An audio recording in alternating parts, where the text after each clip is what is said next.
Coming up on this week's show, play Neo Geo arcade games at home. How to load your Wii U games from a mini disc. And we catch up with Neil and the crew from RMC.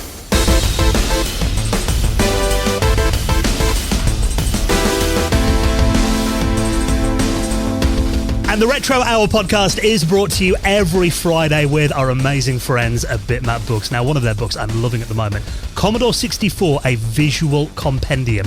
Rediscover the greatest games of Commodore's massive 8-bit machine with this high-quality, full-colour compendium. You can check that out and the rest of their retro gaming collection at bitmapbooks.com.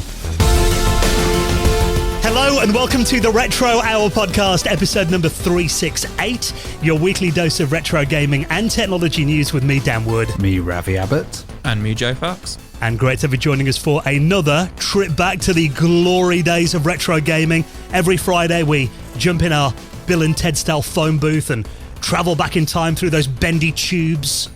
Give me an excellent, Joe. Excellent. On the spot there. What? That's what this podcast is about. Classic video games and, of course, bringing you up to speed on everything that's been happening over the last 7 days. Did you like that? I did. I didn't expect that. I like the bendy tubes reference. Yeah. And also an incredible bunch of guests on this week's show. Now, we're going to be chatting to Neil and the team from RMC. Now, obviously, to our audience, Neil, I'm sure, needs no introduction. Always been one of my favourite YouTube channels for, he must be coming on, close to a decade now that he's been on YouTube. And we've had him on the show a few times over the years. I think the last time, and I'm sorry if this brings back any sore memories for you guys, was when he thrashed you on the Christmas quiz. Did he thrash us? I don't remember. I just add it to my list of being thrashed. Basically, it's just another one, another notch on my I think he might have thrashed Ravi, actually. Yeah, I can't remember. I'm 50-50. I either win or get thrashed. Never in the middle. But we haven't had Neil on for a proper catch-up about kind of what he does since 2018. Wow. So that is crazy. I mean, and in the 5 years since we last had him on, I mean, Neil then he was just running a very popular YouTube channel. I say it like it's nothing, but obviously a big achievement. But since then, he's took the cave, as it is now, into a physical location.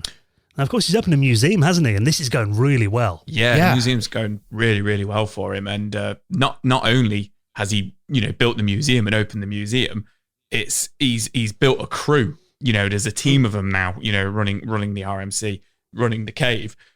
Which is really interesting. So we had the whole gang on, really. It was more like a panel, wasn't it? Which was really cool. Yeah, so we had Neil on, obviously, behind the YouTube channel, kind of, the idea behind the cave as well. And then we had a guy called Alex on with him as well. Now, Alex is a really interesting guy. He's like a real old school arcade connoisseur, isn't he, Alex? Yeah, that was really, really interesting story, how he kind of ended up getting into this and how it's, a hobby, a passion, has kind of become a job for him and running an arcade. So they actually have an arcade in the museum now, which Alex runs. And it kind of started out as his kind of like, I don't want to spoil it too much, but of his own collection has slowly now become a museum. But there's some amazing machines he's got in there from the 70s, 80s and 90s and a real kind of history of, arcades. And he's trying to build a museum based on like a lot of British arcades and stuff like that, which is really cool. It's really interesting because I went and I saw the cave when Neil had just set it up and it just kind of opened. And it was just coming out of that kind of COVID period. And since then, he's done quite a lot. So he's made a retro gaming shop, like a physical store in there. And then there was this space at the bottom that was completely empty and he really wasn't sure what to do with it. I, of course, suggested a giant computer game rave club. Which he said, no, let's do an arcade. And that was a much better idea. But I'd love to go again because it looks like it's been really successful. And they've done really like smart stuff like leveling the floor and just getting that really like quality stuff in there. Yeah, I mean, we definitely need to do a Retro Hour road trip down there. And, Neil's invited us down to maybe host an episode of the podcast down there live or something, which would be fun, hopefully this summer. And obviously, they've got all these systems running in there. You need someone who's going to maintain them as well. And that is a big part of what they do. And it actually turns out coincidentally that Richard, who is the landlord of the mill where the cave is located, is also very well versed in electronic repairs. So he's kind of on hand to keep everything going, isn't he? Yeah, so he actually works for the company that is like based in the mill, and they've been there since like the 70s, I think he said. Heber, aren't they? Yeah, he's actually a professional electrical engineer who has a passion, for retro gaming and electronics. So very handy, and it all just kind of fit together really well for Neil. So hearing the story of that and kind of like, what they've been up to the last kind of 5 years and what they've got coming up and stuff, just really, really interesting. The worst thing you can do is visit an arcade and there's broken machines. It's so frustrating when there's something there and you want to play on it, and it's just And we take a deep dive into that, kind of like how they maintain them and make sure, children aren't smashing them up and stuff like that, because of, they're hosting all sorts of things there, which, they're really, really building a real, kind of full circle kind of like physical community as well. And like, it's really like kid friendly and stuff like that. And Neil like teaches them like the history of arcades and games and stuff like that. It sounds really fantastic. Yeah, so I'm looking forward to this one. Neil's always such a good chat, and we're going to be joining him and the crew on the podcast in around half an hour from now. Now, before that, lots of retro gaming stories to update you on, and this week we are joined by, I've got to say, a VIP guest on the podcast this week. Yes. Hey, Kat. That is me. Hello. Hey, Kat, how you doing? You caught me off guard there. Well, this is something that we did mention that we do, every now and then. We're going to invite someone from our patrons community onto the podcast to read the stories with us, give a bit of feedback, and just hang out with us for half an hour while we do the show, actually, which anyone that's been on our patrons hangout before will know what a big part of the hangouts Kat always is. I mean, you're on there pretty much every one, a massive part of our community. So, and you're a big like Neo Geo fan as well. I mean, just kind of give us your background in gaming then. What's kind of your thing that you're into in retro gaming? Well, I actually started with the VIC-20 was probably like my first computer. I remember having an Atari and an NES. That's pretty much where I started from. It wasn't until I got, more into like a Amiga. So I remember that was probably my first actual computer that I did anything on. I got it under the guise of I could do schoolwork on it because the 2000 looked so much like an IBM machine that my grandfather purchased that for me. Nice. But secretly playing micro machines till, 4 a.m. when I'm supposed to do a test. So, or I'm supposed to get a presentation together for school. That's always fun.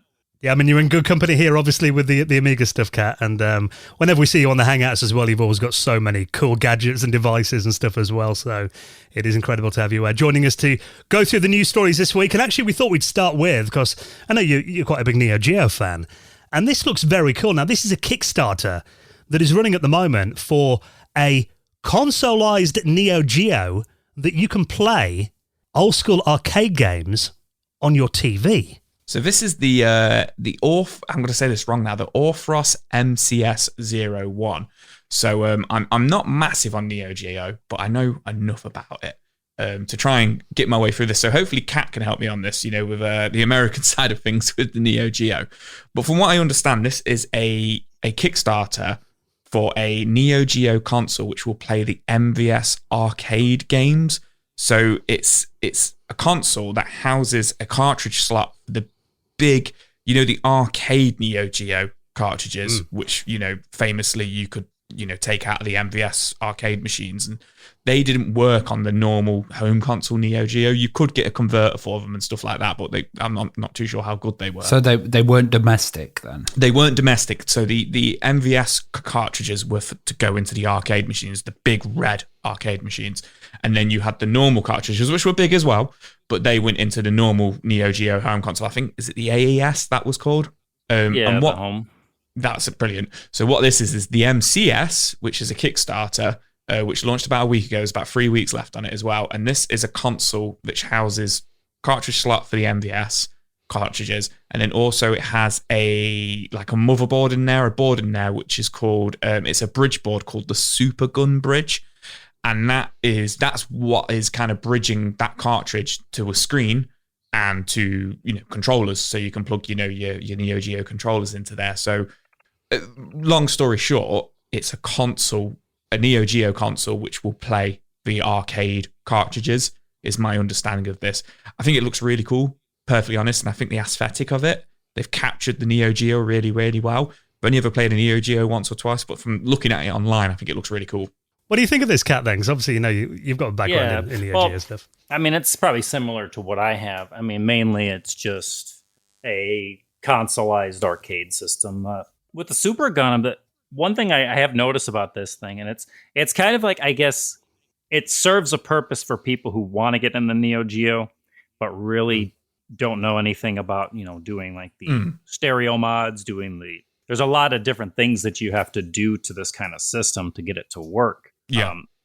One thing I would like to see, and maybe they're going to shoot for that, because with the Super Gun, I currently have a consoleized Neo Geo that doesn't have a Super Gun, but it plays exclusively Neo Geo, and it also has support for USB controllers and things like that. What I would like to see in something like this is something that also plays the Capcom arcade games, like the CPS-1 and CPS-2 games. Wasn't there actually a machine that did play them in the 90s and it like flopped massively in Japan? I can't remember what it was called.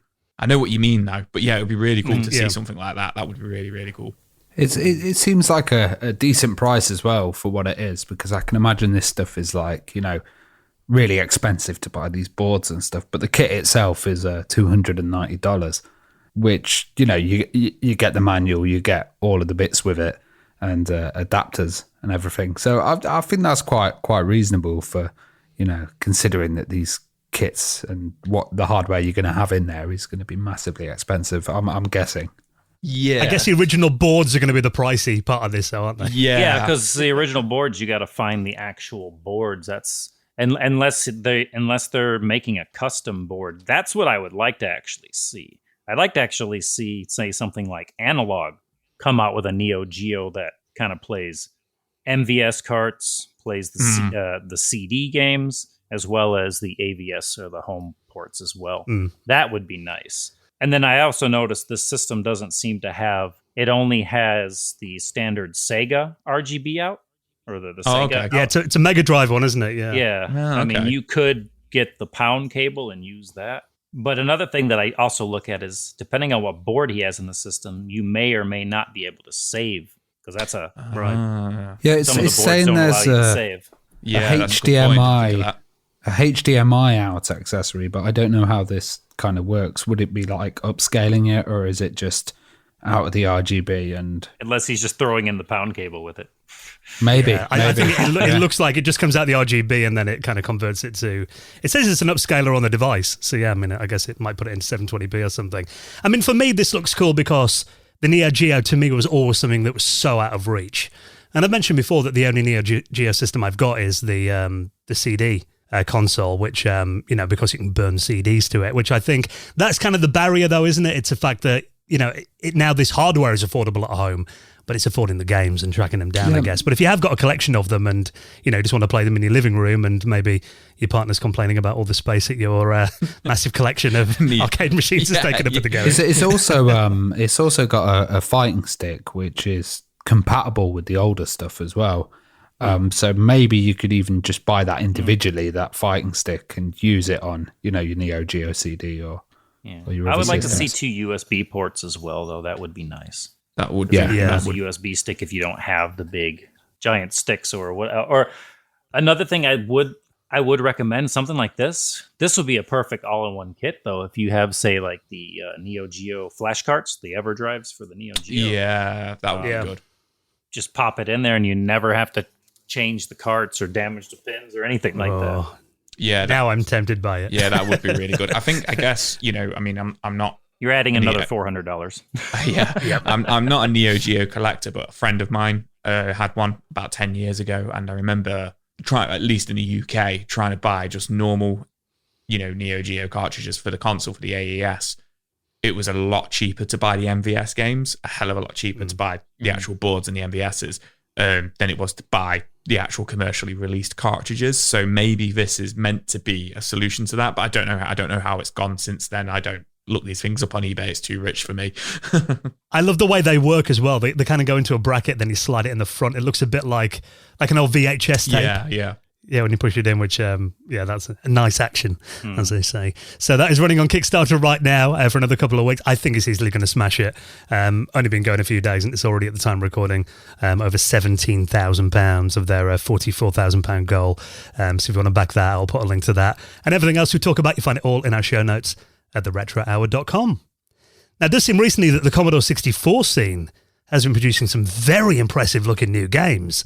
We've been talking about quite a few of these over the last few weeks. And this one is something that I've been kind of keeping a bit of an eye on Twitter over the last few months. This is a really impressive looking new parallax shoot-'em-up game for the C64 called Zeta Wing 2. Yeah, this is awesome. It's by a developer that's quite a classic developer that's actually re-emerged and re-got into the C64 scene. Jaguar XJ220 was one of the original designs, and Soulstar as well was programmed by her, and that was a really, really famous game. And this is Sarah Jane Avery. Really, really interesting to see this development, because this is a follow-on from Zeta Wing, which she previously released. And, a lot of these games she's absolutely pumping out, and they are amazing in quality. Like that Brayley Witch Chronicles was another RPG that she did before. But what are you thinking of this? Like, just seeing that parallax, on this kind of demo that she's sharing and work in progress. Look, it looks very, very impressive for me. I mean, I've always been a fan of Commodore 64 games. I mean, there wasn't many shoot-'em-ups I can remember playing on our C64, because my brother had one in the late 80s, early 90s. I remember Uridium. We used to love that. That's more of a side-on scrolling shooter. This is more a traditional kind of bottom-of-the-screen shoot-up game.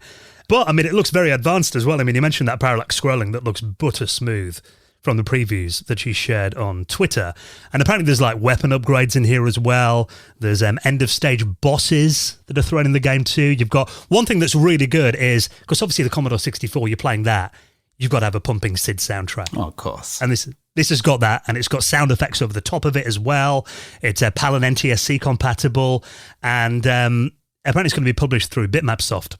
Oh, nice. So there's no kind of estimated release date on this yet, but I've got to say, I mean, out of any Commodore 64 game I've seen, some people have kind of complained a bit that the colours are a little bit oversaturated, but I think to me that kind of adds to the charm of it. I really like the way this looks. I agree with that. I really think it adds to the charm, and I write C64 and stuff like that off in my head because of it's before my time. But I think this looks really fantastic. And as you say, I think one of the big selling points is the parallax scrolling in there. I think people are going to hate me for saying this, but it looks like a really nice Mega Drive game or a NES game. Yeah, or a NES game. Yeah. I think it looks. I think it looks fantastic. It looks like a high standard console kind of title. I love these kind of games. Having something that's not going to lag with so many sprites on the screen or no slowdown, and just that consistency is really important when you're playing something like this. Commodore 64 is a weird one for me because I actually didn't really grow up with it, which people are surprised because I was around. I always thought the Commodore 64, I didn't see it being much better than the VIC-20. I mean, as a kid, I didn't know the difference. I mean, if you walked into a store at the time and looked at a Commodore next to a VIC-20, they looked exactly the same. Same case. Yeah, I mean, there were so many other systems on the shelf at the computer store at the time. I mean, you had like your Atari ST, you had all the different consoles. But I don't know, getting into the Commodore, it's funny. I wanted to get into the Commodore 64 a little bit more. Do currently have one, but I ended up buying the C64 mini console. So if this was something that I could get in ROM form. I bet you'll be able to. Yeah, and I'd probably give it a shot, see what it's like. But C64 hasn't really been known for shooters, as far as from my memories. I mean, I remember playing games like Impossible Mission and the voice, the voices from that game. Stay a while. That's the thing. I know there was some on the Commodore 64, like Delta and Armor Light, that were quite well known. Even like, stuff like Whizball, I guess you could kind of call a bit of a shoot-'em-up game maybe. But yeah, I mean, I get what you're saying, Kat. It's not really the first genre that springs to mind that, is really excels on the Commodore 64 to me. But I think looking at this, I think maybe we kind of underrated it a little bit, because it does look like it is definitely capable of delivering a good shoot-'em-up game. And I think, just now it seems like, we're talking about this so much that there's just these really polished games that are coming out on these systems that are really showing some untapped potential. So we haven't got a release date on this yet, but definitely something that we'll be keeping an eye on. I've actually reached out to Sarah to try and get her on the podcast as well. So Sarah, fingers crossed. We'd love to have you on.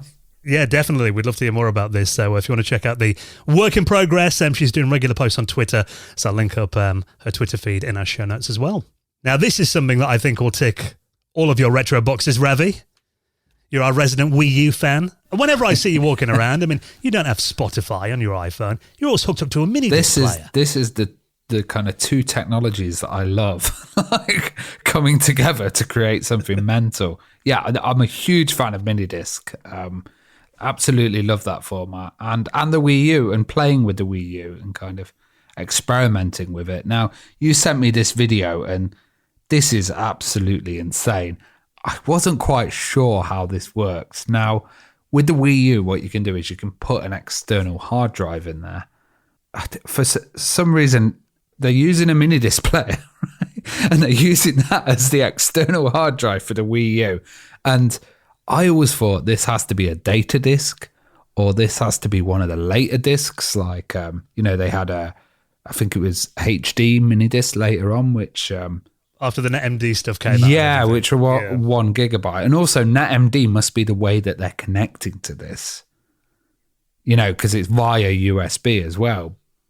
But then every time I've tried to connect to NetMD on one of my older devices or on a Windows machine, it's been an absolute nightmare. Like, you've had to use the old version, or there's now like web-based interfaces on it and stuff. So I'm really wondering how this works, because this is just a simple video. They've got the mini disc, they've connected it up with USB, must be through NetMD. Then somehow they're just using an audio mini disc, which amazes me, really. I was talking about this with Kat earlier, and she was saying that, it's a bit about the size of a CD in information size. And this is it's a YouTuber called Will It Work who's made this video, and you're right, it is. It's one of the later mini disc players. So it's NetMD. That was the standard they released. It was basically you could connect it up to a PC. Yeah, you could blast like MP3s onto there, so you could compress them down and then blast them, and it was kind of meant to be that stopgap between MP3 players and mini disc. Yeah, because that's when I got into. I mean, I got a mini disc player, I think about 98, 99. That I had for a couple of years before I got my my Diamond Rio player and then my iPod. But yeah, what he's done in this video, I mean, it is quite simple. Like you said, he's just using it basically as a hard disk. So, but I wasn't aware of this as well, because you're right, there was data mini discs that came out later on that could hold about 1 gigabyte. But apparently you can just use standard mini disc audio discs, which is as mad. Data discs on this device. Now, they don't hold a lot of information. I think he mentions that the lowest capacity mini discs hold around maybe 30 megabytes, and then what he uses here is a 60-minute mini disc that basically puts in here, links it up via a USB cable to the Wii U, formats it as an external hard disk, and then it's 202 megabytes. That's it, though. That he's got That's available. all. There's no special drivers. There's nothing. It's just putting it in there. It recognizes it as a storage device and then formats it. It's mental. Absolutely now, mad. obviously, 200 megabytes isn't a lot of data for a recent-ish console, but there are some the kind of indie games on there, and there are some smaller retro games. There's the Wii U store as well, so you can actually get like the eShop. Images off the old Wii shop and then put them on it as well. So you might be able to run some titles on there. Yeah, well, he actually copies over Metroid Fusion, which the GBA game. He copies that over, which does fit onto the mini disc. So he actually successfully launches it. I mean, it launches a little bit slow, but after that, it plays fine. So, I mean, the eShop on the Wii U apparently closes down this month. Oh, yeah. There's already a backup of it. But, the one thing I'd love is to do this myself and hear the sound of the mini disc accessing as you play a level, like, voot, voot, voot. That would be really cool. I mean, Kat did mention before that it might be cool to kind of have an internal mini disc player on the Wii U. I'm looking at my Wii U now, and you've got that kind of flap on the front, that you open up, and it's got the card reader and stuff in there. Yeah. You could probably fit a mini disc player in there. Well, if you cut it out and then pushed it back, maybe, or did some hacks. Yeah, that's the next thing, isn't it? Having your mini disc drive, so you put the CD in the top and then the mini disc in the bottom. Oh, lovely. I would have loved to have a mini disc back in the days, but kind of now, I think it's more of a kind of like a way back era. But I mean, honestly, if using a mini disc on a Wii U, if it was on there, say if it was in the system, that would be awesome. But I would honestly love to see if you could run actual, that's what I mistook on here, actual Wii U games on there, but I know that the size is just not big enough to run those games. It's interesting because like mini disc nowadays, it's a bit of a task, you know. Even when I am transferring stuff, it's not nice. Like I have to go through the mini disc with a cotton bud and find like little bits of dust and take them off and stuff. It's a bit of a nightmare. What's the maximum size on a mini disc? 1 gig for the bigger ones, but they're very expensive. You know, the disc could probably be like 20 or 40 pounds even. For the 1 gigabyte ones, and you need the expensive players as well. Like this high MD player that he's got is probably, going into the 400. I'd love to see this as a substitute for like the Sega CD or some of the older CD consoles, like the 3DO. I would love to see something like that. I'd love to just give it to a kid nowadays and go, "What's this?" and just watch them like go, "What?" That's me. They always look very cool, mini discs, didn't they? It's like, and I think they're quite rugged too. Yeah. Compared to CDs and cassette tapes, I always found that, you could drop a mini disc down the stairs and it'd generally survive. But I think, if you've got a Wii U and you want to back up all your e-store purchases, probably not the best method to do it, but it is very cool that you can do that. And it seems like the Wii U is actually very flexible in terms of USB devices, because he's actually got some other videos on his channel where one of them he uses an iOmega zip drive to launch the same game. I've got to get a floppy drive hooked up to that next and see if that will format. So we always love seeing kind of obscure media or obsolete media being used in weird ways. So I'll link that video up in our show notes as well. Now it seems that Dungeon Crawler is the word of the month on this podcast at the moment. We've got another one this month, Joe. Rogue games. No, this one isn't a rogue game. This is a dungeon crawler. Right, so this is called Hibernaculum. Hibernaculum? Want to give that a bash, Dan? That sounds about right. Yeah, that sounds about right. Hibernaculum? Hibernaculum. Yep. Yeah, there we go. Hibernaculum. That sounds a lot better. So this is Hibernaculum, a survival horror RPG, which has also launched on Kickstarter with about 3 weeks left on it. I really love the aesthetic of this, but this is, like you say, it's a dungeon crawler, which is very much in the vein of like classics like Eye of the Beholder, that first person style. But what makes this is quite unique is it's a dungeon crawler, but it's also survival horror. And the aesthetic of it is it's very reminiscent of Alien, like Ridley Scott's Alien. Yeah, it's got that. I can never say it. HR Giga. HR Giga. And did you ever see a game called Dreamweb on the Amiga? Yes. The interface feels like very Dreamwebby to me. Yeah, I'm not familiar with that one, but yeah, I really like the look of it. It looks quite scary and quite immersive, even though it's a retro style game. It is going to be coming to Switch as well as Steam and PC and Mac, and it's going to be brought to us by a guy named Victor Flug, I believe it is. Who's done a few games which look quite similar to this. Strangeland, Primordia, very, very kind of similar looking games from looking, looking up his back catalogue. I do like the look of it, just quite scary. Like I say, very gory. Yeah, and I think, in terms of the aesthetics, it's got cutscenes and stuff in there as well. Yeah. Which, they look really nice as well. Because I think a lot of these kind of games back in the day didn't have that element. No, I'm not massively familiar with these games, these kind of games. And going back and look at some of them, they do look, I don't want to say basic, but they're of the time. But obviously, this is quite modernized with a lot of like you say, a lot more. Not just like you don't have to use your imagination with some of the story, but it is obviously story driven. But a unique selling point of it is apparently is you can play the game kind of like how you want to play it. You can play it very like slow and steady wins the race, or you can kind of go in guns a-blazing, and you will get different. Like I always do, then die instantly. Yeah. But obviously you can, there's a replay value there of like your story can go very different, or like the kind of like the way the game goes is very different. But yeah, very, very late 80s, early 90s inspired, which, right up my street. It's like a Danzig album from the early Oh, yeah. Yeah. Yeah, very Misfits, actually, isn't it? Yeah. I wouldn't necessarily, but I mean, like the HR Giger inspired art of like the first couple Danzig albums is definitely like reminiscent of this. You know, I think this artwork is just stunning. I want to know who the pixel artist for it was. Like, this is really, really well done. And yeah, they're using all the kind of modern stuff that you can use. The guy who's making it, Victor Flug. He's the pixel artist for it as well. Oh wow! So he's Swedish, and he's a developer, pixel artist, and a creative director of the game. And he's founder of Wormwood Studios, who I have heard of. And he's made all the music using synthesizers, but also circuit bent synthesizers, which is just totally wicked. And he's got a list of the synths that he's actually used for it. So I can imagine the soundtrack is just going to be nuts, like really good synthy, atmospheric stuff. Yeah, so it looks really good, actually. And I think, again, this does seem to be a genre that's kind of having a bit of a comeback recently. And obviously, it's very popular. Because this is something that's running on Kickstarter, already smashed its goal in just a week of being on there, over £42,000 at the time we're recording this, and still over 20 days left on it. So if you want to get involved in that, I'll put a link to that in our show notes as well.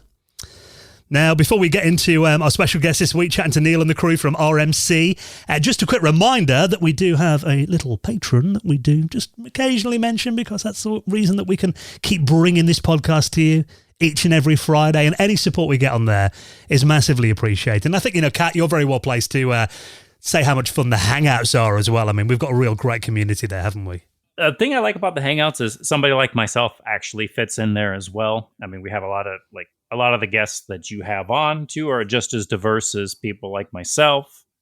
So there's a lot of different people on there, and getting on camera and presenting the way I like to present, and nobody really it doesn't feel like anybody has any animosity towards me or anything like that. So yeah, I try to get on there as much as I can, like every weekend, just to kind of be there, like, people like us exist.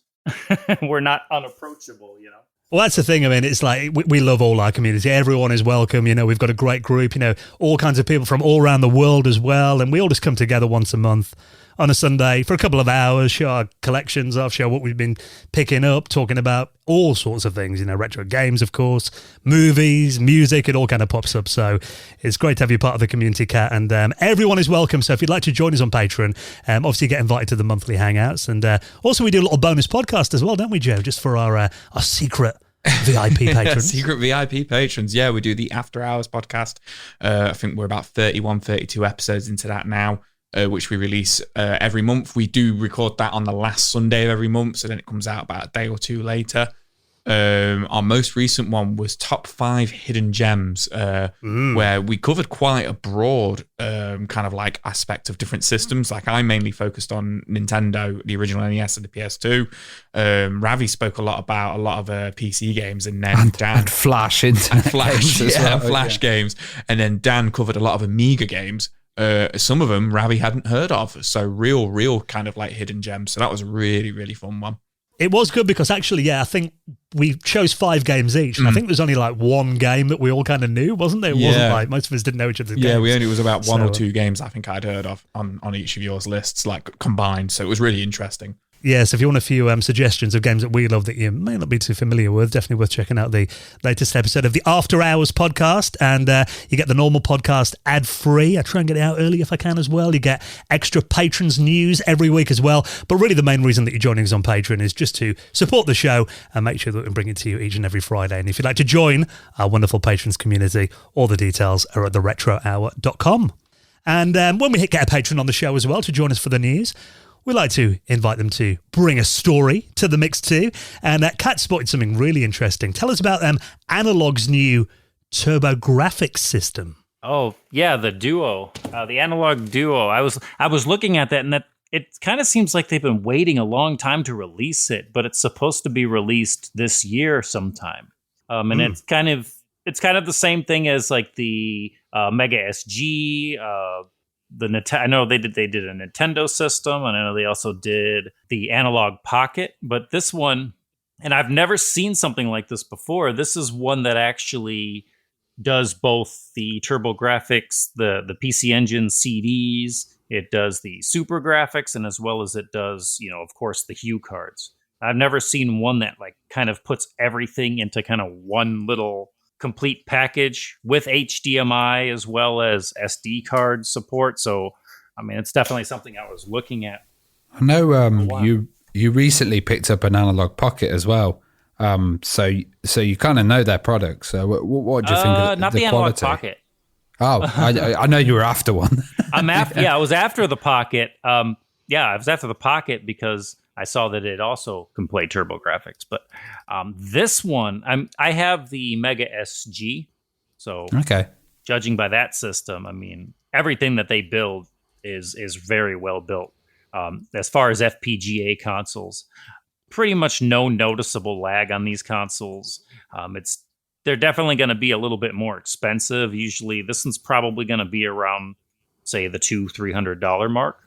But if you're getting into especially TurboGrafx 16 and stuff like that, I mean, it could get very, very pricey.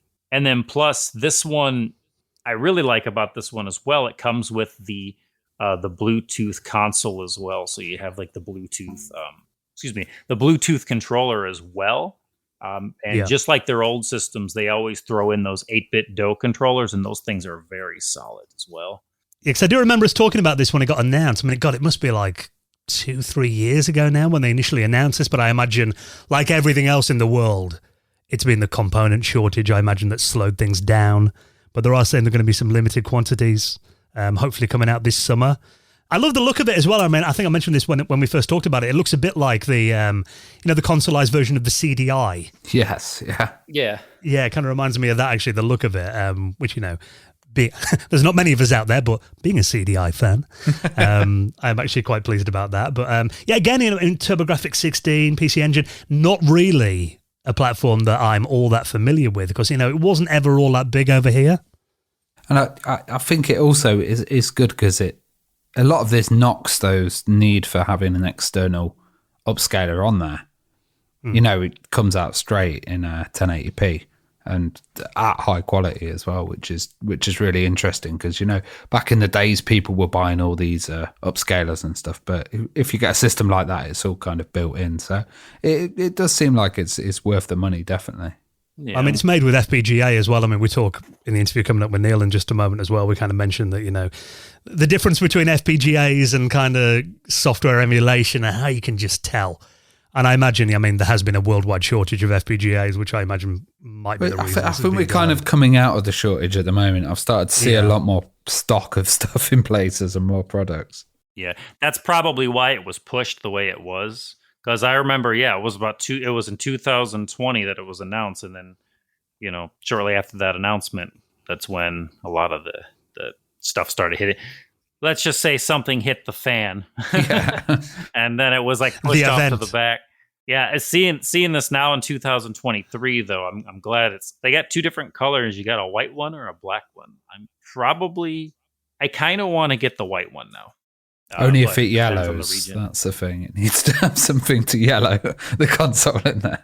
I always buy black systems now just because I always scuff them or anything that's like, white or something, I always end up getting dirty. So, yeah, I mean, they both look really nice. Yeah, and it looks like you can back up your games to the SD card, or if you have other means of getting games on the system that we can't advertise, but you're open to do that as well.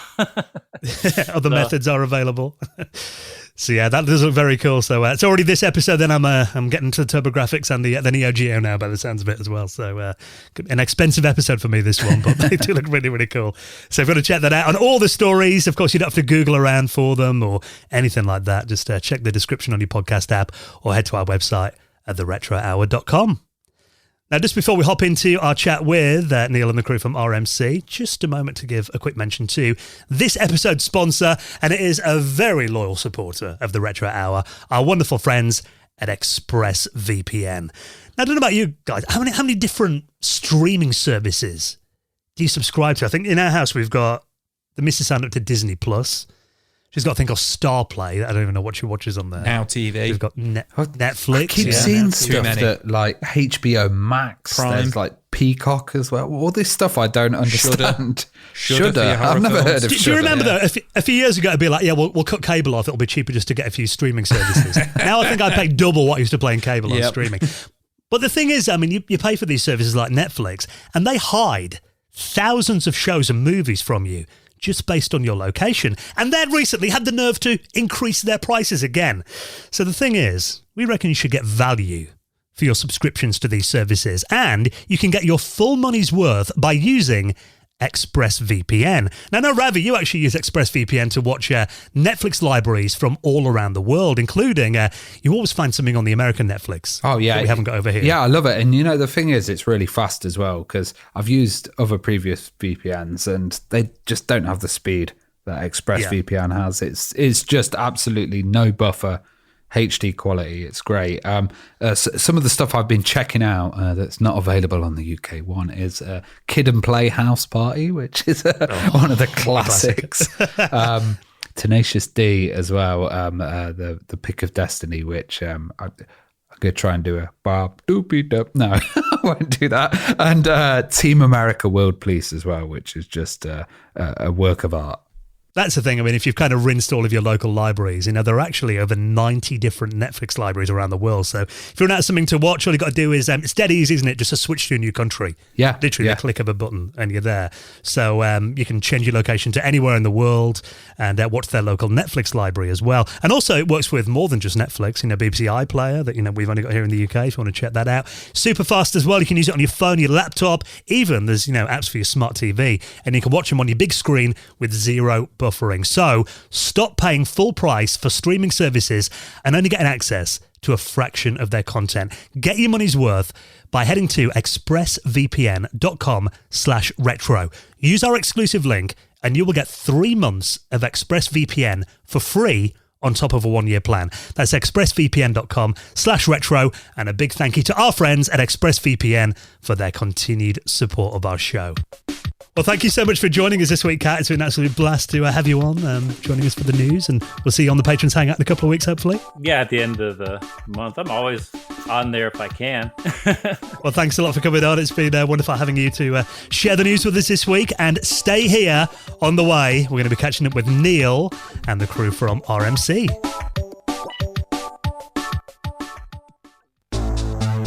You're listening to the Retro Hour podcast, and it is time for the main event when we welcome on this week's very special guest. And actually, it's not one guest this week. We've actually got 3 guests, and we're going to talk about maintaining arcades, building a physical space that people can come and experience retro computers in, and have a bit of a catch-up with our good friend Neil as well, because it is pretty shocking, Neil, that I don't think you've been on for a proper chat, apart from the Christmas quiz, that we won't talk about when Joe's on the podcast, because I know it's a bit of a sore subject when he thrashed him a couple of years ago. It still stings. But it has been about 5 years since we last had a catch-up, Neil, so it's nice to have you back. Thank you for having me back on. And I must say, I feel a lot more relaxed coming on this time than I did all those years ago. I've a bit more practiced, I hope. Well, obviously you do your own podcast, This Week in Retro, so you're well-versed in podcasting these days.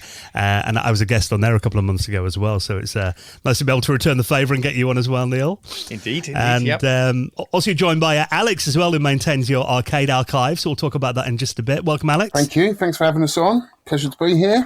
And Richard, your landlord as well. So hopefully on best behaviour as well today, Neil. Hi, everyone.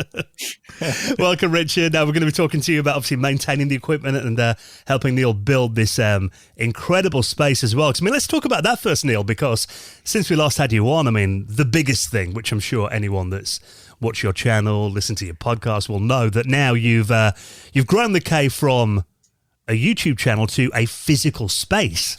So tell us a bit about kind of where the idea came from and how that journey's been. Yeah, I think it's probably a secret desire of anyone who collects retro to have a retro museum to show off all of their kit. Who doesn't want to do that?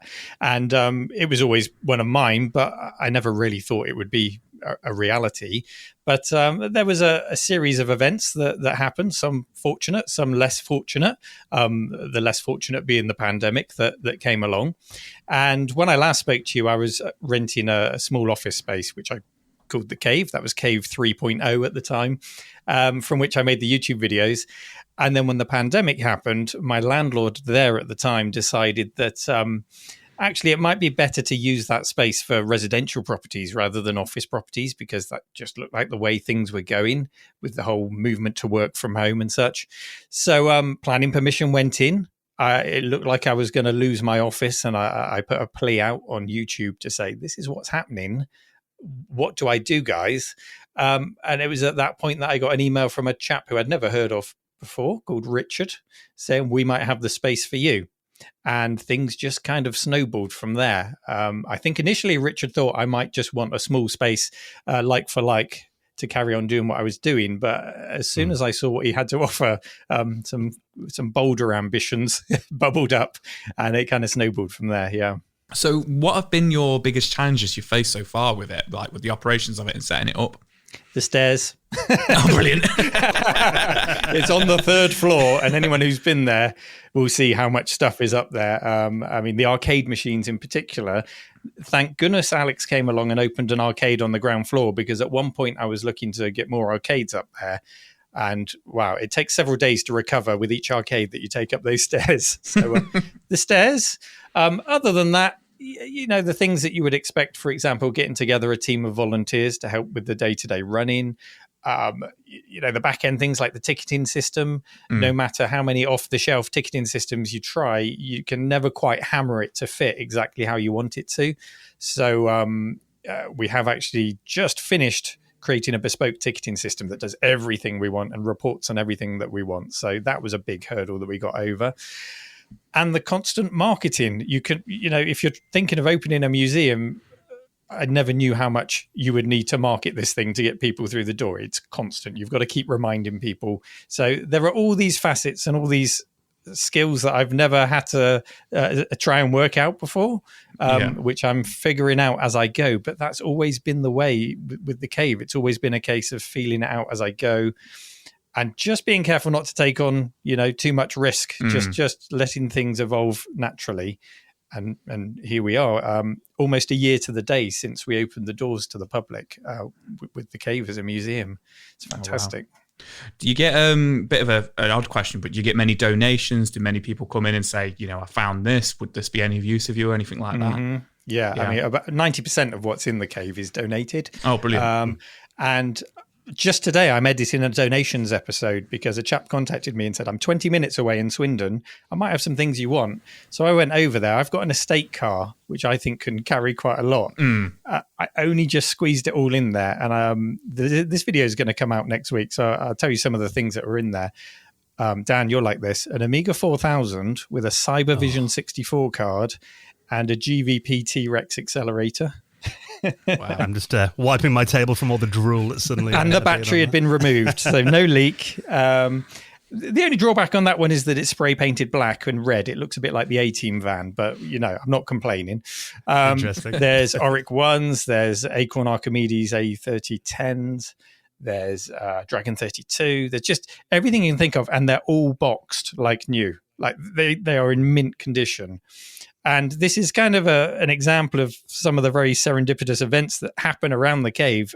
Just a week ago, I was saying to people, I'd like to create a new area of the cave, which is like a systems library where you can see all the systems on a shelf that aren't in our hands-on area, something a bit rarer like a Sam Coupe perhaps. And so I've always wanted to try that. A volunteer can take it off the shelf and set it up. But I'm going to need some good systems to make that happen. And then lo and behold, a week later, this kind of donation turns up. It's just... one of many examples of what's made the cave possible through the generosity of others and just these really fortunate series of events. One of them being Richard reaching out and contacting me in the first place. So, yeah, look out for that one soon. Fantastic. You know, the timing of it as well, because I mean, I remember watching your initial videos when, you know, you and Richard were kind of at the early stages of building it as well. I mean, that was like, correct me if I'm wrong, but I think that was kind of between COVID lockdowns, wasn't it? So, yeah. So we did do the building during lockdown, which presented some interesting problems. For example, a lot of our tables are made of scaffold and big scaffold board. And halfway through lockdown, the price of wood nearly doubled. So we had to deal with some interesting things like that. Then we had our soft launch, November 2021, when we came out of lockdown. And then not long after we'd done our soft launch and we were ready to open fully to the public, we got locked down again. So yeah, we did have to tackle that. But thankfully, because of the way this museum operates, you know, we have the YouTube revenue, we have the museum revenue. We're not entirely dependent on ticket sales. So we could do the right thing and sit back and wait until it was good and safe and proper to open again. It wasn't too painful, so that was good. You only had that opening weekend, that first invite-only event. I mean, that must have been such a buzz when people were coming through the door. And what are your memories from that then? Was it like pure nerves before it opened? A lot of nerves. Just hoping that people would enjoy it and use the space, because we'd kind of figured out how we wanted the space to work. But until you've got people in there, you don't know how they're going to flow around the space and how they're going to use things. So it was nice to see that it kind of panned out how we had planned and expected it to. But yeah, my favorite part was just standing by the door and watching people's reactions as they came in. And Richard's seen this himself as well, and Alex now. That doesn't change. Week on week, I will just stand by the door and watch people come in and watch their faces light up and watch them spot things and just grin from ear to ear. That is probably the best part of the whole thing. So you've had some amazing guests there in person as well, some fantastic videos, and on your podcast as well in person and stuff. Are live events something you want to focus on more? Any events that you've got coming up, that you want to chat about? Yeah. So we've got the space. The goal now is to use the space as much as possible. It is primarily a YouTube studio in the week, and it will continue to be so, because we don't want people who can't actually make the trip to the cave to feel excluded. We want to share with them everything that happens in it. Yeah. So when we have special guest speakers, I record them and upload them. Just last week, we had a talk from Hoffman from the demo scene. Yeah. Have you guys ever had Hoffman on your show? I can't remember. Yeah, a while ago. Yeah, he's always a really interesting guy. Yeah, so he did a great talk, which we got recorded. We've had Stu Cambridge in. We've had the Oliver twins in. We've got Simon Phipps booked, who is behind. You've had him on as well, I think, from Rick Dangerous. Yeah. We've got David Rowe, who is an artist on books and magazines, did covers on CMVG, Sinclair User, things like that. Nightmare, he did some backgrounds on the TV show Nightmare. So we're getting all these guests booked in. On top of that, I'm also doing things like kids half-term events where I do a talk on the history of video games, which incorporates all of the exhibits, because it's got to be very hands-on and engaging for the kids to keep them interested. So we have 3 talks interspersed with little missions for them to go and play on all the old systems and report back. And a big part of that is I tell them they're going into a time machine back to the 80s, to a real arcade. And that's when they go down and meet Alex and get to play on all the arcade games down there. And I mean, I'm in my mid-30s and I want to go do that. Oh, yeah, come in my time machine, Joe. So, we're figuring it out, and we're just putting together now a kids coding club for the summer holidays. So it's just a case of working out the best way to use this space while not excluding, my YouTube audience, because they are... 150,000 people is still my primary audience, not the 30 at a time I can get through the door. So I want to keep everyone happy while enabling people to come and actually enjoy the cave firsthand. Yeah. No, that sounds fantastic. It's funny because it's like, it's as if it's come full circle, because, you go back maybe 15, 20 years when YouTube was starting out, and this was all, kind of YouTube and online podcasts and everything was all becoming quite big. And you go from that physical culture and community to an online community, and it's as if you've come full circle with it, if that makes sense. You've gone from being an online entity with an online community, and it sounds like you're doing a really good job of then making that a physical community as well, if that makes sense. Yeah, we have a monthly patron day, and that is really, every week it feels like a community is coming together. But on those days in particular, we're getting the same guys coming back month on month. And some of the projects that they turn up with, because they're keen to show the things that they've been working on and upgrading. And Holly, for example, who came to our last patron day, she's over again this Friday. Hang on, I better check. Richard, are we allowed to talk about this yet? Yeah, I had it on my notes to talk about it. So feel free. Okay. So check with the boss. So Holly's developed a laser-based system that you can plug MAME into, and it will take the information from MAME and do vector games using lasers. So we can do a game of Star Wars, Atari Star Wars, on the side of the mill, the full size of the mill, using lasers. Oh, wow. And then longer term, the goal is to shrink that down so that we can actually fit it into arcade machines. So in an example like Tempest or Star Wars, when the monitors break, Richard will be able to talk in a lot more detail about this, but when the monitors break, apparently they're very difficult to fix, or the parts are very difficult to get hold of. So if we can create a laser-based replacement for Vector arcades, or even something like the Vectrex, then we can keep these things going for even longer for people to enjoy. So that is just this amazing thing that's happened because the community's come together and Holly wants to share it with us. And then we've said, well, here are different ways that we can use this technology to help you develop it even further. And just great things happen from people coming together, and the cave is a space where people can do that. And play video games on the side of a building. That sounds pretty amazing, yeah. Yeah, but you'd be surprised. Often it will take an hour before anyone plays a game because they're so keen to chat and catch up in the cave, and then things settle into a bit of gaming, yeah. You know, I find it interesting you mentioned about having the kids' classes in as well. Because, I mean, how do they kind of react to it? Because it makes me feel really old when my little 9-year-old nephew, he talks about the 90s as, he calls it the 1900s, the last decade. He's not wrong, though. Like in the 1900s. I know, and I'm like, what? It sounds like it was like 100 years ago. But, I mean, to them, do they kind of... How do they connect? Kind of obviously, you know, they're on the smartphones, Nintendo Switches now. Do they kind of connect that back to like the BBC Micro and stuff? Do they see that link, or how do they kind of react to these old machines? As part of the talk, I asked them what they thought was the first ever video game, and one of them said Minecraft. So that made me feel pretty old. But the things I try to use to hook them in are, of course, the Sonic and the Mario games and all of the familiar characters. We can take them down to Donkey Kong and show them, you know, Mario all the way back in, correct me if I'm wrong, Alex, 1982, was it? Donkey Kong? Yeah. 81. 81, there we go. That's why Alex is here. 1981. And then just kind of weave together a story using familiar faces for them. But they were very engaged, to be honest. They were there to learn, and they were keen to learn. So, no, we didn't have much problem engaging the kids, to be honest. So, Richard, what's your background with electronics and just your background in general, and, you know, the story of kind of like reaching out to Neil? Well, my background is within the electronics. So I'm an electronics engineer, Cool. trained, and I've done electronics design and manufacturing for the last 30 years. Been lucky enough to work at Heber, which is the electronics company that occupies the mill. And over the last 25, 30 years or so, we've been slowly doing up the mill from each floor to get everything nice. And we had quite a lot of space. And where Neil's previous landlord decided that he was going to sell up during the pandemic, we decided the exact opposite. We decided, well, wouldn't it be a good idea to get more people, like-minded engineers, complementary companies into the mill? So we actually sort of were actively looking that summer while we were in lockdown and at home and sort of wondering what to do. And it was, Sunday afternoon when I usually watch Neil's channel. I've been watching him since the start. And he put this plea out, and I sent him a message within minutes of seeing his plea for somewhere to go. And I never really thought he would necessarily want to come here, because I thought he was set on having somewhere in Swindon. But it was a good idea, and he popped over and had a look. And I did actually show, I think, the downstairs floor. I think that was it. It felt more like a cave.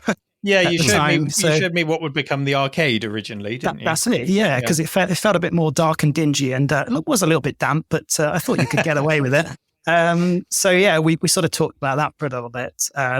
And it was only when we walked back upstairs to the conference room, which was sort of next door on the top floor, that I said, oh, well, there is actually the room next door. And it was this huge room just filled with junk.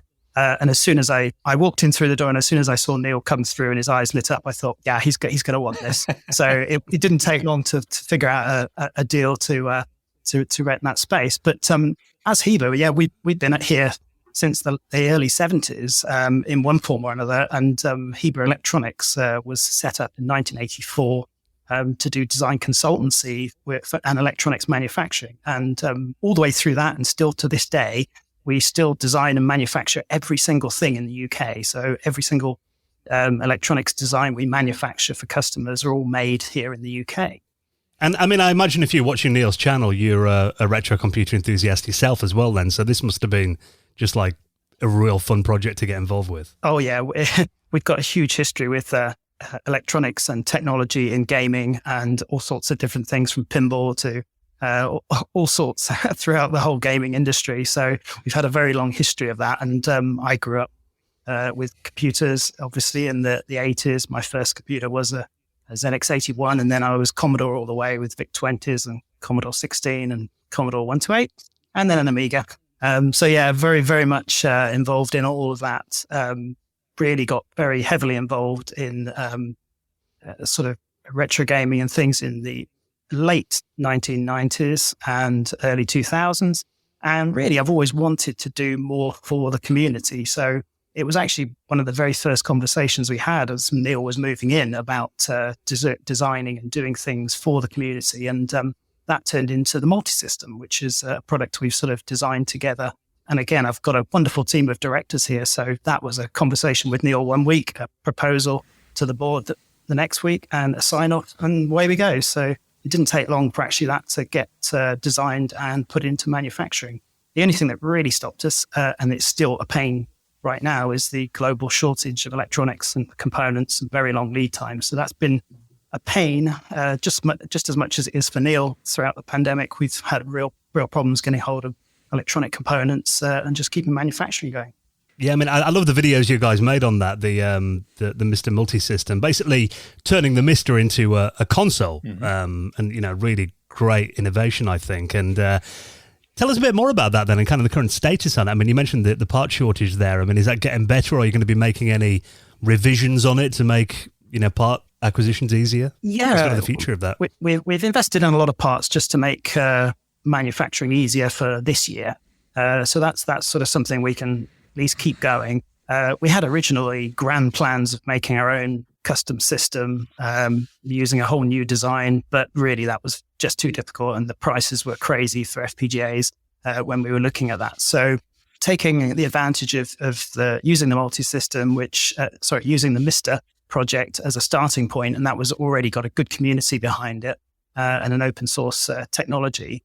We decided to do some investment into that and produce a consoleized form factor, because really I found it quite hard to show people how to set up the Mister system. It's got lots of plugs and connectors and things on every single edge of the board, and it can be a little bit confusing for people to get set up. So I wanted something that just had ports at the front and ports at the back, and in a nice small case. So yeah, it was really, really nice just to go through that process and get something out. It's a fairly straightforward design. There's nothing hugely revolutionary about it, but it's an early start into an industry that we want to do a lot more in. So since then, we've produced cartridge add-ons for the MT32 Pi and S-Video outputs. We're just about to release a range of controller inputs. So you can use your classic control systems on the Mister with very low latency, under a millisecond of latency, with all your original control ports and pads and joysticks and things like that. So that's going to be coming out very, very soon. We're just manufacturing a batch of those.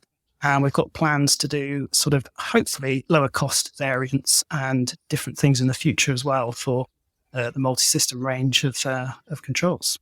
You know, using FPGA devices like the Mister as well, there is just something different about using those compared to, say, for example, a Raspberry Pi with an emulator. It just feels more like an actual console and original hardware, doesn't it? You can definitely spot the difference. Oh, it really does. It's so hard to explain this to someone who's just used PCs or just used Raspberry Pis, and there's absolutely nothing wrong with that.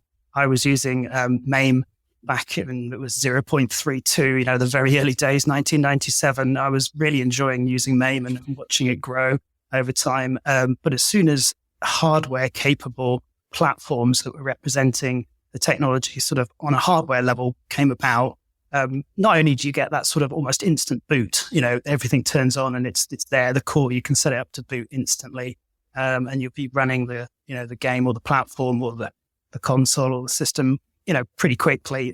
It feels just so much more real, like a real platform. And there's nothing to distract you with things going off in the background or suddenly turning into a window or, you know, doing horrible things that Windows or Linux would do over the top of, normal emulators and things. So yeah, it really does feel quite different.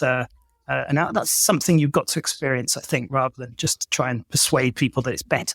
It's very difficult. Yeah, there's nothing that takes you out of the experience of, you know, playing Sonic the Hedgehog and then your antivirus updates in front of it. Yeah, absolutely. Or you just see some random slowdown that you can't really account for and things like that. So yeah, it's very much where we've always wanted to go with the technology. And we've got a very long history of using FPGAs. Back in the early 90s, we used some of the very first anti-fuse single-use FPGAs. So these were one-time programmable, very expensive, and don't want to get them wrong. But some of our early products into the gaming industry used these for security and rationalization of components, which made our products a lot cheaper and a lot easier into the gaming market. So, Neil, you've recently introduced the Arcade Archive. Can you tell us about this? So I guess out of the success of the cave, I carried on having conversations with Richard about the rest of the space in the mill. And it turned out that Heber were very open-minded about continuing this development and seeing who else they could bring into the mill to build on the success we'd had. So I made a video. I put it out on YouTube just explaining here's the rest of the mill. And we had a walk around and showed some of the rooms, including what would become the arcade, which was pretty much just a storage room. And I think it had been for near on a decade, if not longer. Is that right, Richard? Yeah, it was almost 15 years. 15 years just filled with junk. Of junk in there. And there were other spaces. And we just said out there to the community, if there's anyone who wants to come and open a cafe, a pinball museum, a maker space, an arcade, anything like that, get in touch and we'd love to chat with you. And then before long, I had an email from Alex who said, I'm pretty local. I think within about half an hour of the cave. I'm an arcade collector. I've got a YouTube channel and I'd love to have a chat. And that's how it all started. So I had spoken to Alex once before when we discussed possibly doing a retro road trip, which is one of my series. I was going to go and look at his home arcade. You never got that, did you? No, sorry, no, Alex. We never made that happen. We can do it next week, mate, if you want. Instead, he brought his collection to you. Exactly. Yeah. So Alex came along for a chat, and I don't know, maybe it's a good point for Alex to pick up the story from there. Yeah. I mean, it would be great to hear a bit about your kind of background, Our next Alex. question was. Where did your journey start with arcades? What's kind of your background? I guess it started with eBay and me buying my first Space Invaders machine for about £300 and didn't have the space for it. And that's been the case throughout my hobby. I've never had the space for really any of it. I think that's the case for all of us now. Yeah. And I joined UK VAC, which is the forum for arcade collectors, and met like-minded collectors, and just got really into the hobby and just thoroughly enjoyed over the last 15 years investigating companies like Nintendo. I tried to get every single Nintendo arcade machine and realised I didn't have the room. So then I concentrated on the ones that only really got released over here. And then I found myself finding games that were never released, like Sky Skipper, which took me on a journey to America where we did the reveal with Billy Mitchell and Walter Day.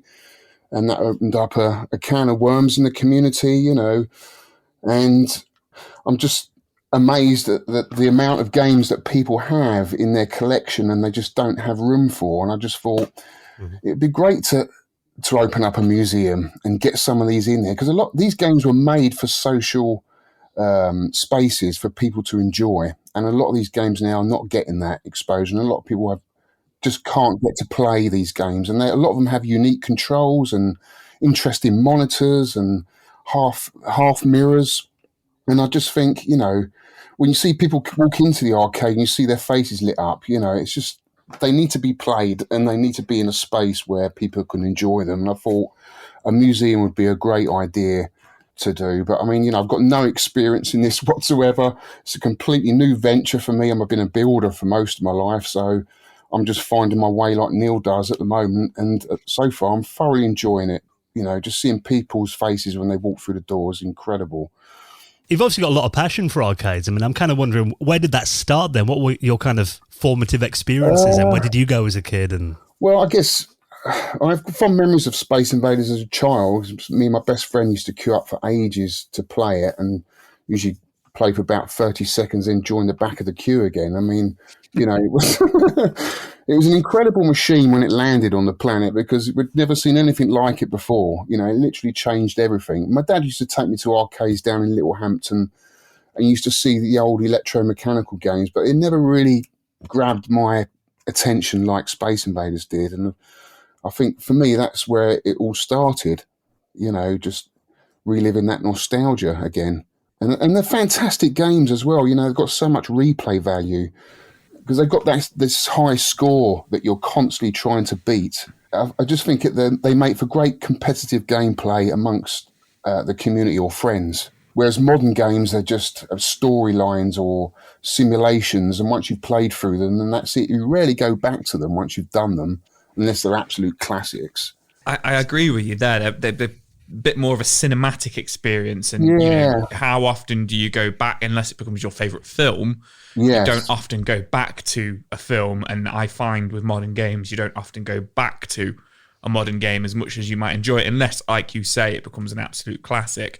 And I think you hit the nail on the head, a few moments ago. You were saying about the community feel of it as well. Having it, as part of the museum, I think is an absolutely fantastic idea there. So it must be, like you say, you're really enjoying it. It must be a really warm feeling to see it be, becoming a success as well. Yeah, and just going in there and turning them all on and just seeing all the artwork. I mean, the artwork on some of these cabinets is just incredible. The lengths they went to get the kids to play these games back then was just amazing. And that's another side of the hobby that I love, as well as the community and playing and restoring them, because that's what we're doing at the museum. We're trying to restore a lot of the games and keep them going. That's been the hardest task, keeping them going. But, that's the nature of it, unfortunately. So that leads nicely into our next question. So you have a YouTube channel as well. What can you tell us about that, and what do you cover? Been 10 years this year, funny enough. Wow. My first videos are of me collecting the early Nintendo cocktails and trying to restore them. And, that's all I've been doing, sort of arcade videos, game room tours, pickup videos, that kind of thing, But now I've got the museum. It's I've got an endless amount of content to create. I don't know where to start half the time when I go in there. So what should I do this week? There's just so much. Well, it's great. We were talking about pickups and donations earlier. Just last week, Alex turned up with a box of 50 arcade PCBs that he's picked up. Oh, wow. So, that's years worth of content and repairs and gameplay in there. How are you kind of sourcing these machines then, and how big is your collection so far? Well, because I know the community, I've organised the UK VAT meets over the years, so everyone knows me for being in the hobby and organising these events. And I know pretty much most of the collectors in the community. I know what they've got. I know where stuff's hidden, and I've just reached out to them, and some of them reached out to me and just said, look, I don't have the space. Do you want to have it on loan for a while? So we've got a lot of machines on loan from the community, which is really nice, as well as my collection is in there, and I'm constantly looking for more games, seeing what's out there. I'm currently sort of delving into sort of the British history, which hasn't really been told that much of the arcade scene. You've got this mythical vision most people have of arcades like in Tron or in Stranger Things, but actually the arcades in Britain were a little bit different. So I'm trying to explore that avenue and just try and tell the story of a few of the British companies that were around in the UK and actually doing pretty well. I find that angle really interesting as well. I mean, I guess it's more, obviously people are coming along to play the games and have fun, but also, do you want to kind of teach them the story behind them as well? Is that kind of an aim of the definitely. Since I welcome people into the museum, I try and give them a little bit of a history line, a timeline of the arcade games. Some are interested, some aren't. Some just want to come down and play the games, which is absolutely fine. But it's always great when I get involved with someone that is interested, and I can tell the story and go into a little bit more depth and get a little bit more geeky about it all. But yeah, it's all there. We've got, in fact, the games that I've picked specifically for the museum have been either pioneering games or done games for a first, because you want that in a historical timeline when you're representing a museum. So we've got Atari's Pong in there. We've also got Alka's Ping Pong, which is the first British-made video game. We've got Sega's Gunfight, which is an electromechanical game, which gave inspiration for Taito's Western Gun and Midway's Gunfight. And then we've got, Blue Shark, a game that Midway thought was going to be more successful than Space Invaders and wasn't because it was time-based. We've got that in there. Everyone thinks it was the game that was in Jaws, but it wasn't. That was Killer Shark. We've got Seawolf, another fantastic, an extremely rare arcade game. I remember that as a kid because it's a little bit like Battlezone, where it had a little step up where kids could stand on and hang off the periscope. And I haven't seen one of them since I was a kid, so I was absolutely delighted to have that for the museum. That's on loan. But yeah, I'm honestly, we've got an amazing games. We've got Nintendo Sky Skipper, unreleased game. The only place in the world where you can go and get a world record on the Sky Skipper is the Arcade Archive. We've got Stern's Rescue, a prototype game by Chris Oberth, which is a really nice twin-stick shooter. And then I've managed to pick up an Asteroid Deluxe that has never had any arcade use. It's been in the home its whole life, and it was previously owned by the manager of Led Zeppelin, Peter Grant, who bought it for a birthday present. Can you believe that? For his son, Warren Grant. And it's absolutely immaculate. And most people love that machine. When they walk in, they always say it's their favourite, and I have to agree, because it's got this half mirror. It's called the Pepper's Ghost effect, where it reflects the image, the raster screen, onto a back glass, and it just looks amazing. It really does. Alex, I noticed you didn't mention track and field. Where's that? Oh, track and field. Well, so that was in my arcade, in my personal arcade, and I mentioned it to Neil and said, you've got to have that in the museum. You've got to bring it down. And since I've brought it down, it has never had so much play. I mean, it's just incredible. That is our go-to game, Neil, isn't it? Whenever. It is, but yeah, a bit more practice, Alex, and you might get that high score. Honestly, fight talk. What Alex was saying about high scores, he's turned me into a monster. I was never that worried about high scores, but since the arcade's been there, I'm just constantly trying to beat scores now. And we've set up a scoreboard on a screen there now, which is Neil versus Alex. So we're keeping a tally of our scores on different games. Yeah, it's getting very competitive. That's fantastic. Yeah, it's so. No, actually, Neil, it would be quite interesting to hear a bit about your kind of arcade memories as well. I mean, what was your kind of history of arcades, and where did you go as a kid, and what games kind of drew you in? Oh, very much seafront arcade. So I grew up in Dorset near Weymouth. So Weymouth Seafront was where I did most of my arcade gaming. There were three or four big arcades along the seafront there. And a lot of the very old games stuck around, because I'm a little bit younger than Alex, but a lot of the old classics still stuck around at the back because they were big arcades and they were still taking 10p or 20p. And then as well as the newer ones that came along, probably stopped going at around about the time we were seeing things like probably as late as Sega Rally 2 and F355 Challenge. So that would have been at Sega World in Bournemouth, which was also in my neighbourhood. That, and then Butlin's Minehead. I have great memories of playing things like Gauntlet and Outrun and Dragon's Lair at Butlin's Minehead. So, but mostly seafront arcades. So to see these things reappear, and then to learn a lot about the older ones, because Alex often talks about the golden era of arcades, which ends at about, would you say 1984, around about there, Alex? Yeah, I would say, in America it did. Okay. It's America's slightly different. They had a sort of bit of a crash over there, whereas I think our arcade scene fared a little bit better, because we had Jammer, didn't we, which was big over here, and you had big companies like Electrical and importing a lot of bootleg. Well, they didn't import bootlegs, but that was quite a big thing, bootlegs, and getting a lot of games directly from Japan, which Electrical was very good at. And America had more the dedicated cabinets, which kind of died out 84. But I think the British arcade scene, for me, sort of finished around sort of Street Fighter, really. I don't know, that kind of era. Street Fighter 2? Yeah. Yeah, around 92. Yeah, so I have memories of the big successful arcades from the golden era that stuck around, but there are so many more that were pioneers that perhaps weren't successful but introduced new themes and new genres that I'm getting to enjoy through the arcade archive. So, yeah, I'm learning every day from Alex. It's great. I love the fact that you mentioned Butlins as well, because we used to go to Butlins and Pontins, yeah, every now and then when I was getting Haven Holidays, we used to go to. They all had great arcades as well. I mean, I remember playing the original Mortal Kombat for the first time at Butlins. Yeah, Butlins had them everywhere, like even just queuing to go into the water slides, the water park part Butlins. There was an Indiana Jones and the Temple of Doom in the queue. They were just everywhere, yeah.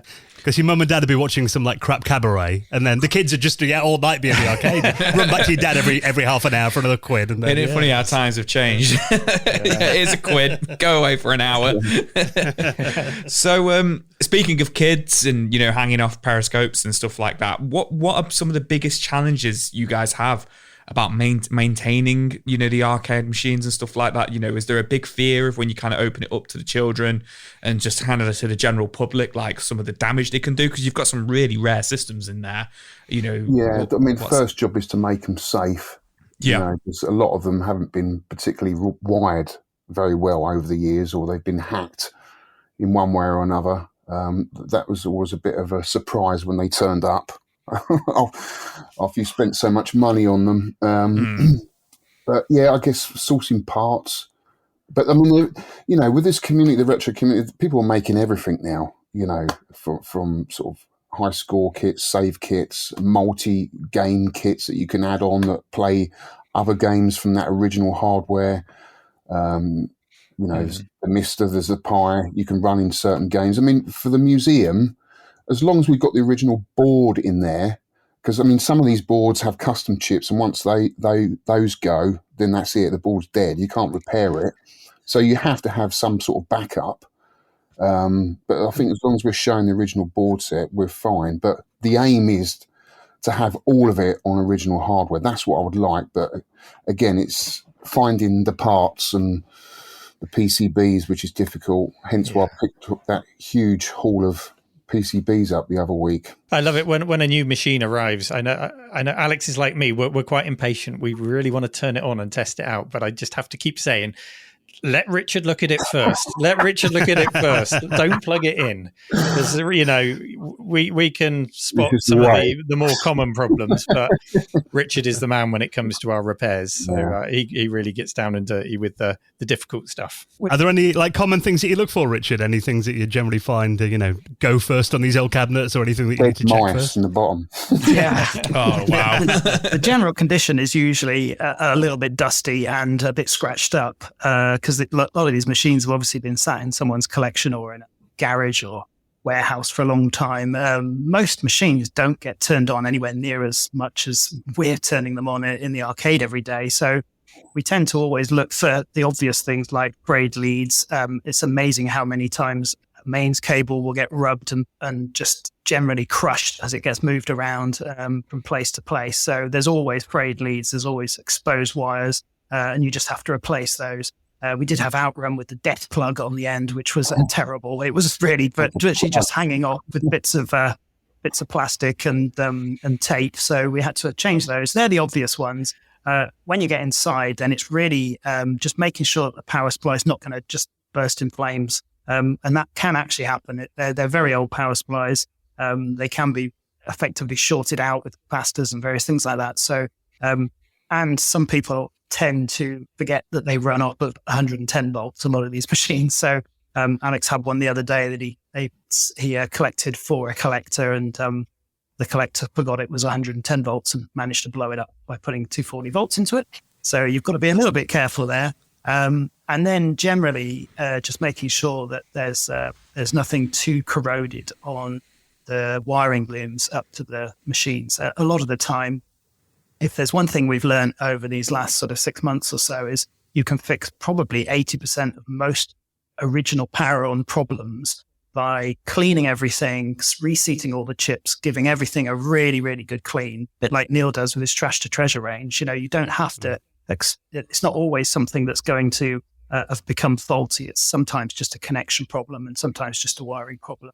Plastics become very brittle as well. So sometimes things do break, especially in transit. We had a Juno First machine come in the other day, and someone put their finger right through the button on one of the start buttons, but that wasn't their fault. That was just the fact that it was just brittle plastic. That machine was quite interesting. Alex said to me, it's been going around in the community for probably 10 or 15 years. Lots of people had it. And Alex said to me that it was really nice that it was coming back here for retirement. But actually what it didn't know is going to be turned on every single day and thrashed to death. So it's working harder than ever now. It's got a wonderful retirement, but we got to fix it and keep it going. But again, these machines are wonderful. It's a very, very much a whole sensory experience, the arcade. There's nothing really that, a bit like your question earlier about emulators and running things on a PC or even on the multi-system or something like that. In the arcade, it's a whole nother level of experience. You experience the sight, the smell of the old wood, the monitor, the sort of the vapors that come off of these machines. And the whole experience of the deep sound effects, there's nothing quite like walking up to a gauntlet where it's just playing a track tune and the amount of depth and bass that goes on with that. So the thing I love to watch is when people walk into the arcade and they actually feel it, because I've said to Neil, and we've had conversations about this, that I think some of the most visual memories I've got of growing up with arcades is remembering where all the machines were in a location. So I used to go to Western Supermare a lot, and I can still vividly remember where all these machines were, where they were sited, what was playing. And I can't say that about most other types of vintage technology, but for some reason, they had a massive, massive effect on me, and I can still remember that. And I do hope that in years to come, someone will remember Alex's wonderful arcade with all of these machines and how they were set up, and all of the history behind them. So it's difficult to get them up and running, but once they get up and running, once you get them all safe and a few things tuned in, they're actually pretty reliable, because that's what they were designed. That's exactly what they were designed for. They were designed to run 24/7. Yes, it's interesting you mentioned the kind of sensory aspect of it as well. Because, I mean, I watched the video when you guys were putting it together, and kind of some of the things you did there to kind of give that authentic arcade experience. There's one thing, though, that I think they might need to make maybe an aerosol can of the 80s or 90s arcade scented smell. candle. Yeah, which was a peculiar mixture of generally cigarettes, beer, I think we can bit of leave some sweat, things in maybe. the past, can't we? Yeah. Maybe the sticky carpets and everything else. We just leave that. Yeah. But what additions did you go for to kind of give it the authentic experience? Well, and some any of- things you kind of did? Some of the machines haven't been turned on for such a long time. That Centauri, which is a British-made company, bootleg of Mooncrester, it's got a specific smell. It just it's straight back to, I don't know, any pub in the late 70s, early 80s. It's just got, I don't know what it is, but it's got its own smell. There's definitely a few chip shop machines, definitely. Without a doubt, you can just tell that they've been in a chip shop for 20 years. So there's definitely a few of those. Yeah. And it all combines to just a wonderful sort of atmosphere. Yeah, it's the sights, the sounds, the attract. We've got sort of low-level lighting, but just enough. Each one of the cabinets has got an information terminal that gently lit up just above it. Gives you some key facts about the history, who made the games, how it was impactful. As Alex said, very much trying to preserve the history of these machines and teach people a little bit about them. But of course, people just want to play as well, so that's fine. So in terms of like maintaining it and stuff, maintaining the arcade machines and stuff, do you find there's any like modern parts that you keep the machines going? You used to keep the machines going, like FPGAs or anything like that? Yeah, not so much FPGAs, but certainly power supplies are a real tricky one. So a lot of them used to use the really big transformer-based power supplies, and some of these are huge. They weigh a ton. Literally, they're 25 kilograms. Some of these things. Oh wow! They're often referred to as suitcase power supplies. So they drop in the bottom of the machine, come in and regulate down. Have huge capacitors, the size of your fist or even bigger, just to smooth everything and try and get things down to a sensible rating. So, the same sort of thing nowadays could be a small switch mode power supply that just literally plugs in the wall, or a USB-C type of power supply. You can get the same current out of it. So it is really quite ridiculous that these old power supplies are still carrying on. And a lot of them do work, but more and more of them start to break down. The windings and the resin inside the power supply break down. You can start smelling when they start to break down. We had Tapper running for about 3.5 minutes the other day, and within that you could hear it starting to crackle and break down. So that was one for an immediate turn off and replacement of that power supply. Now with that, you've got a few options really. You can go all modern, or you can go a hybrid of sort of modern and something that's going to get you a little bit closer to the original specs of what the electronics are expecting, because a lot of these machines don't actually like modern day switch mode power supplies with their very fast rise times and immediate on and immediate off. They actually prefer a sort of a gentler rise, a big capacitor on the output that turns them off very slowly and then reset signals that can relax and then collapse properly. So that's a really big challenge. It's probably one of the biggest things we've got to face, other than the CRT problem, which is an even bigger problem long term.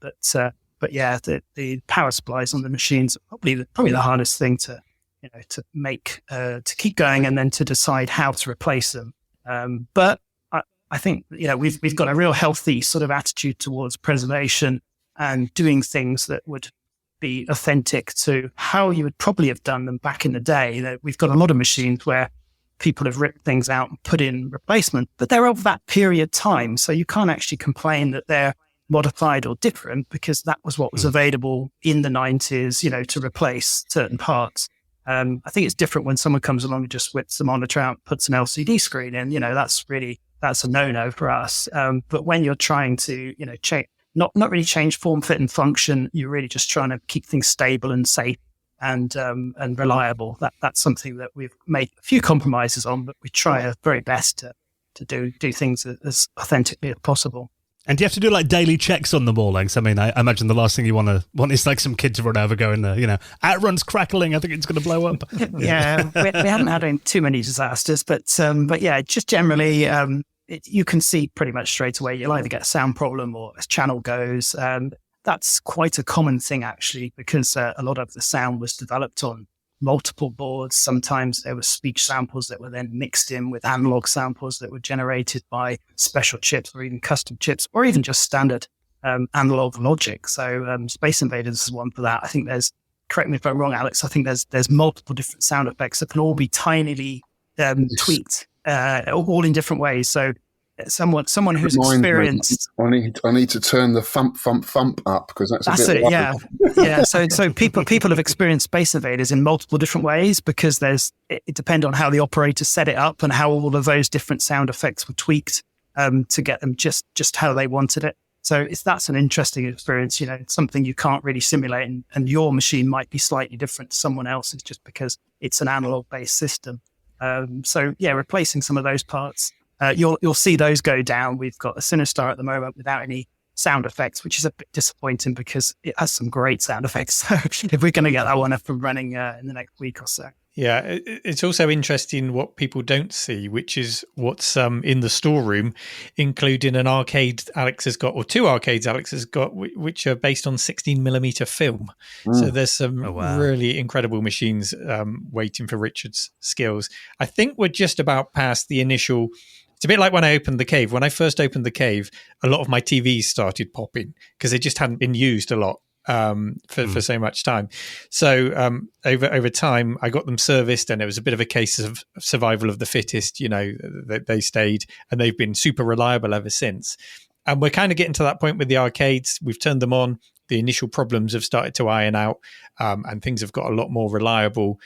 And now we can slowly start to turn our attention to the things that are in the storeroom, like that. What's the 16mm film one called, Alex, that you've got That's there? Nintendo's Battle Shark, Sky Shark. Yeah, so we can possibly turn our attention to those. And just like me, Alex, with his YouTube channel, can do some wonderful series on restoring these, as he is doing at the moment with Atari Sprint 2, which I didn't know was the first racing game with a CPU. Is that right, Alex? That's right, yeah. And went on to become Super Sprint, Championship Sprint, and all of that series. So I can't wait to see that up and running. But the work Alex has done so far on it is already incredible. And Richard's been working behind the scenes on the PCBs, and that's all going to come together to make a really great video series.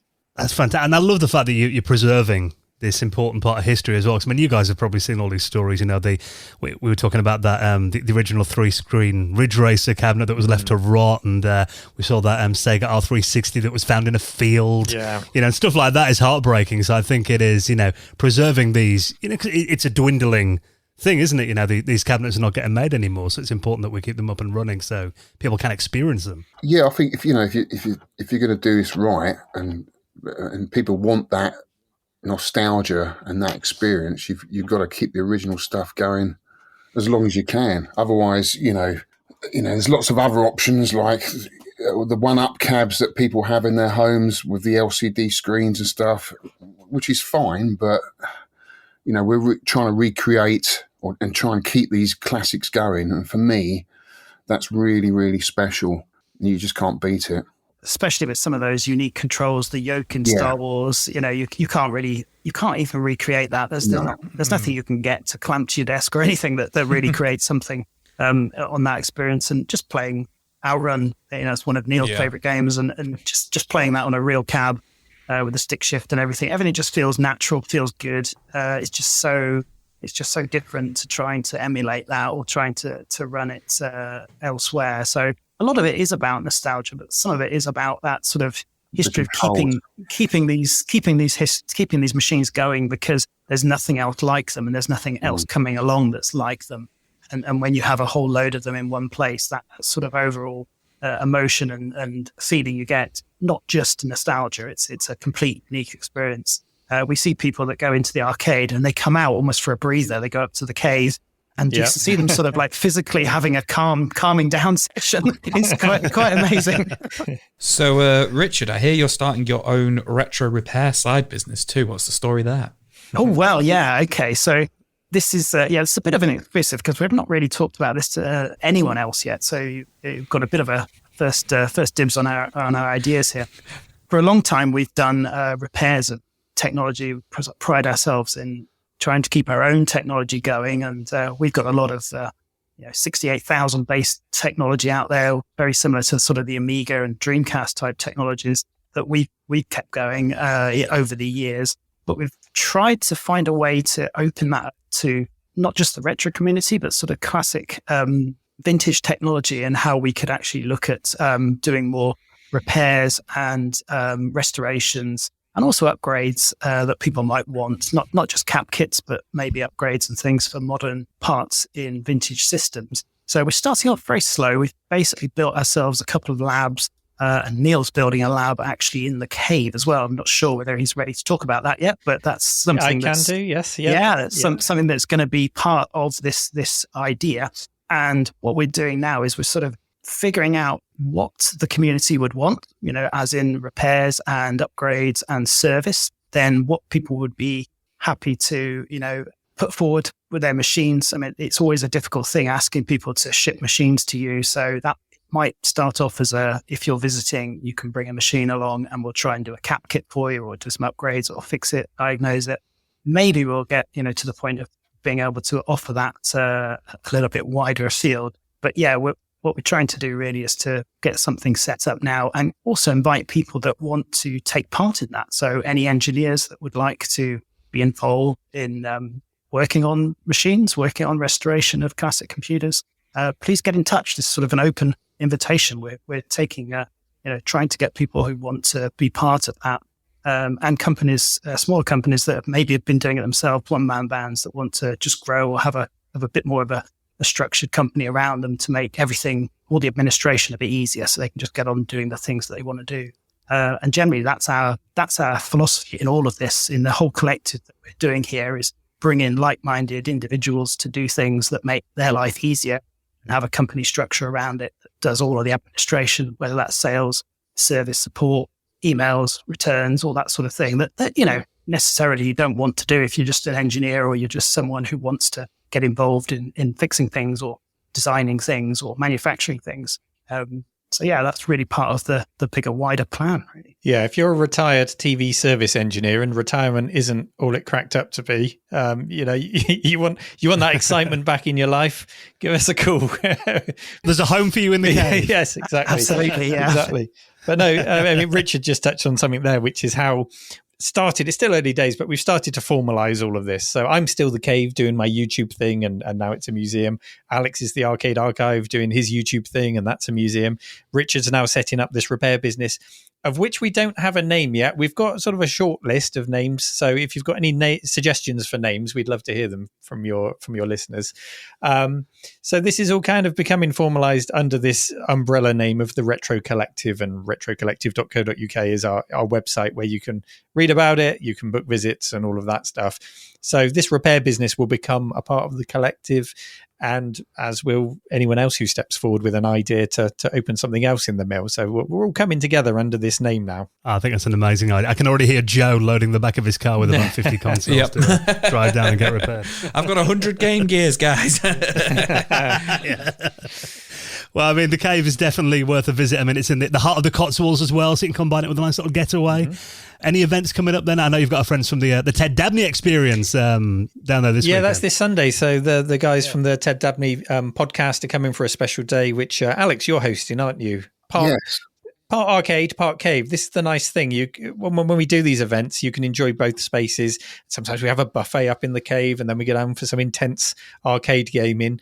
Exactly what's on the agenda for Ted Dabney, I don't know. Alex, you can maybe fill us in. Well, the guys, if you've followed the podcast, they've interviewed some amazing faces from the arcade scene. It was more America, but he has done a great interview with Alan Meads recently, who wrote that book Arcade Britannia.